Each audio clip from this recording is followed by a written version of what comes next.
un de cada 3 docents estaria disposat a deixar la professió. Així es desprèn d'un estudi del sindicat Ustec-Estés, que s'ha realitzat amb 10.000 professionals catalans d'aquest sector.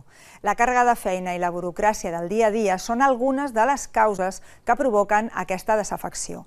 Hem parlat amb el delegat d'Ustec-Estés a l'Hospitalet, Dani Ocaña, sobre aquest estudi i sobre les mesures per revertir aquesta situació.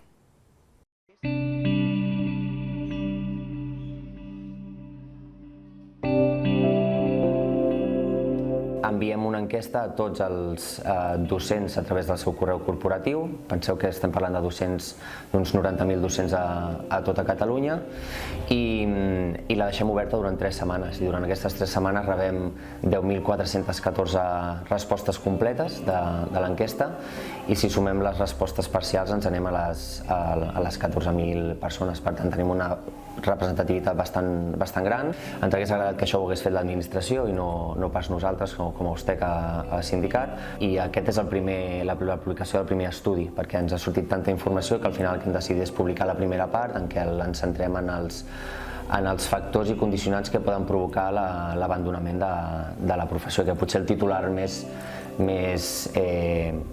curiós i més alarmant és que un de cada 3 professors estan disposats a deixar la seva professió, i per tant és una senyal d'alerta.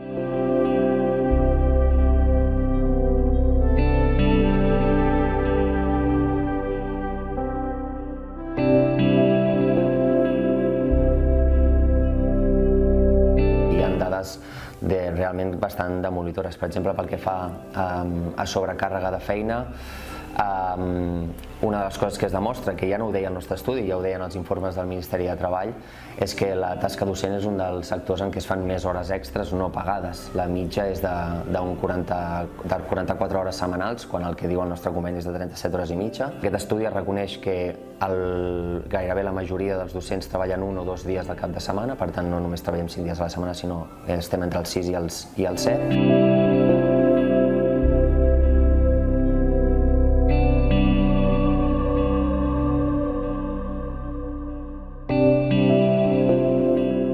Això va lligat sobretot a diverses qüestions. Primer, a unes ràtios asfixiants, amb una enorme diversitat a l'aula, que a més no va acompanyada d'uns recursos d'acompanyament i que obliga, per tant, al docent i a la docent a multiplicar-se a l'aula.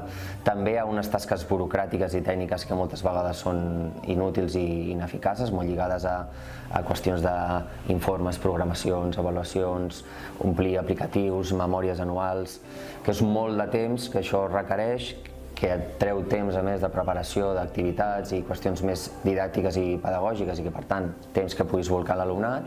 Quan nosaltres estem reclamant baixar les ràtios, reduir-les i d'alguna manera possibilitar una atenció més individualitzada, un suport molt més personalitzat, no només ho fem perquè el professorat tingui una sobrecàrrega inferior, sinó perquè l'atenció individual a l'alumnat sigui més qualitativa i més positiva.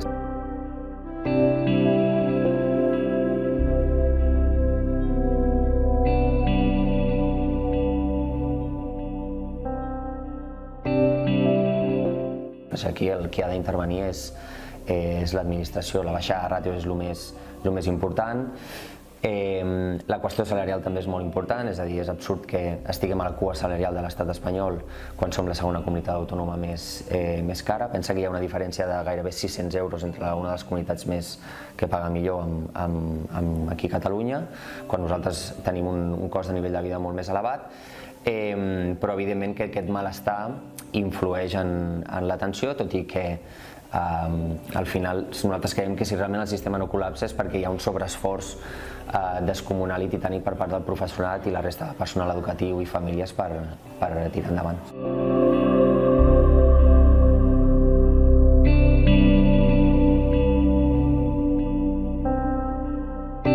Jo crec que d'alguna manera amb aquest informe el que aconseguim, com deia a l'inici, és objectivitzar aquest malestar.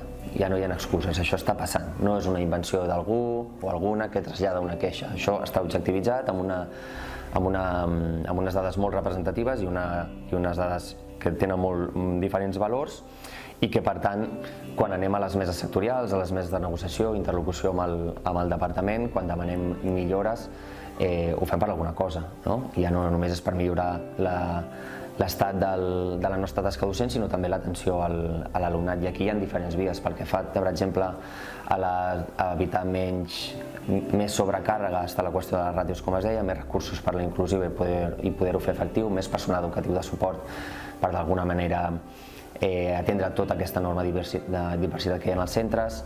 A la qüestió salarial creiem que el nostre sou, per estar més o menys a la mitja o equilibrar amb el cost de vida que hi ha a Catalunya, hauríem d'estar sobre els 2.500 nets en el nostre col·lectiu.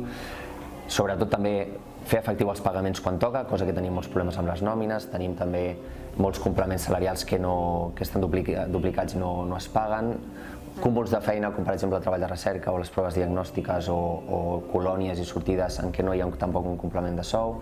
Pel que fa a la democràcia al centre, una de les dades més interessants és que a nivell de relacions personals amb el professorat, realment el professorat veu que són bones, però pel que fa al treball conjunt i més la cooperació ha disminuït molt. S'ha instal·lat des de fa un temps una competició molt bèstia als centres educatius, produït sobretot pel decret de plantilles i decret de direccions, i això també aquesta degradació de les dinàmiques democràtiques en els centres també s'ha vist afectat. Estem a un finançament del 2,8% a l'educació pública a Catalunya. Estem a la cua de l'estat espanyol i a la cua de la Unió Europea, quan la llei de Catalunya marcava que el 2017 havien d'arribar al 6% del PIB. Llavors, això és una qüestió pressupostària. El que li hem d'exigir en aquest nou cicle polític a la consellera i també als diferents consistoris és que calen pressupostos per a educació pública molt més expansius i començar a fer-ho progressivament per arribar a aquest 6% del PIB, perquè si no tenim tots aquests recursos, si no construïm més centres educatius públics, infantil, primària, secundària, si no revertim una mica aquestes condicions materials a les aules, seguirem perpetuant aquest malestar i, per tant, la qualitat educativa es veurà marmada, sens dubte.